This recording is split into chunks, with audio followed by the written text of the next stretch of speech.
Let's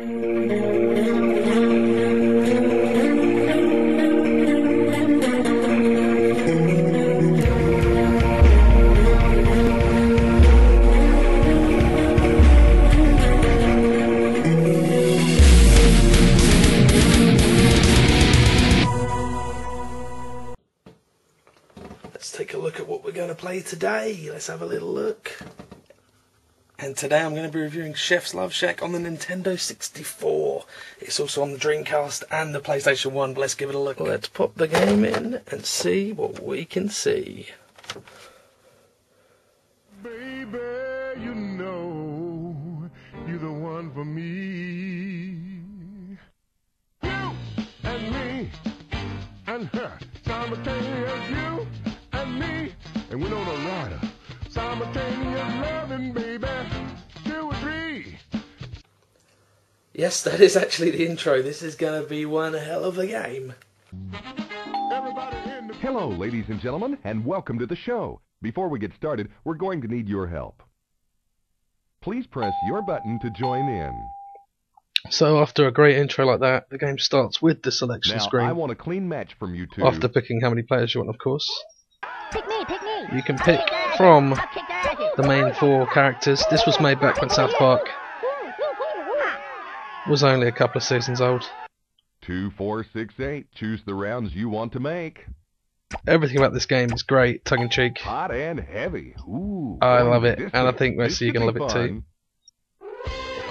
South Park Cable Access welcomes you to Chef's Love Shack, the sexiest, sultriest, most sensual game show on earth. The show where young, vivacious, uninhibited swimsuit models compete for the chance to spend a romantic weekend with our host. Due to the lack of young, vivacious, uninhibited swimsuit models, today's show will feature youngsters from South Park Elementary. And now, won't you give it up for your host, the most eligible, edible, and ultimately unforgettable, Chef. You gotta love the humour in this game. The main gameplay consists of question rounds like this, and then mini games every so often. The one criticism I have of this game is the controls. It's when you first start, you think, oh, press down and pick what answer you want. Pressing up and down, what the fuck, man?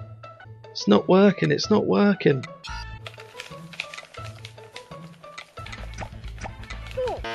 Fuck!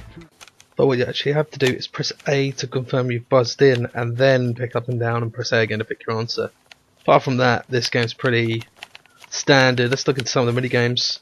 Now, after every set of questions, at the end of the round, we have a Mario Party-esque style random pick. Eat this. A lot of the game's quite simple. The only thing it doesn't let you do is practice it, but it's not like Mario Party. It'll tell you how to play the game, what the objective of the game is, and the controls, but it would be nice to have practice. Because, yeah, it just would be, wouldn't it? The games are pretty standard. This one, pie eating. Then throw the pie away as quick as you can. A lot of button mashing. Heck of a lot of button mashing. But the games do digress into certain other areas. Take a little look. They include parachuting and trying to avoid thunderclouds, kart racing around an oval track, throwing chickens into a coop, running away from stampeding bulls, having a snowball fight, dodgeball thing with friends, shooting bugs, and also throwing frogs onto lily pads. If they don't land on them, they might drown. They won't really. And shooting asses in space. Good thing I like about this over Mario Party is you get points for everything you do in the games, not just for winning it. So you may not win, but if you put in a lot of work, you'll still get a heck of a lot of points. Also, a few of the games, like this one, throw in all 4 players, even if only 2 or 3 or 1 of you are playing, which is quite a good little thing.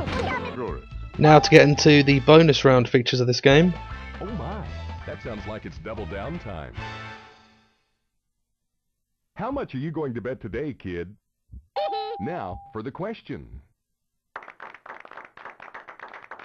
Now double down always screws me over because you have to get it right or you lose the points whatsoever, even if the opponent gets it before you.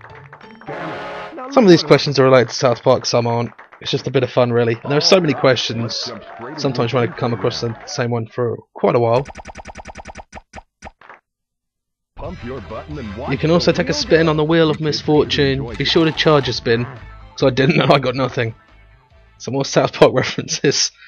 But you thought that was weird. Take a look at this. I can't even explain. This is actually in the game, folks. There's a pressure round.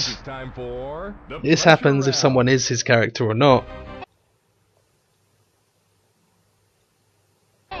Cartman gets an anal probe. 20 seconds, 10 questions. Left, right chooses the answer. You've got to choose 10 correct to give Eric the probe. whether left or right on the D-pad, and he'll get the probe. But the thing is, it keeps going around the same 10 over and over. So if you get some wrong, if you're quick enough, you go back round and try again. But I couldn't even believe this was in the game the first time I saw it. Oh, it's hilarious. Thing is, if you like South Park and the simplicity of the game, I think this is a game I would recommend as long as you've got friends to play it with. But I will say one thing, they put a heck of a lot of production value into the credits, considering how the rest of the game turned out. Today's winner is Dan Marsh.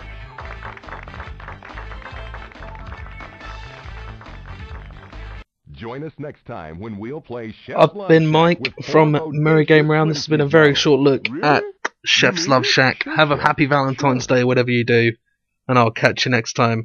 Catch us on Facebook, catch us on YouTube, tell me what you want me to review next. Here are the overproductive credits. I'll see you next time.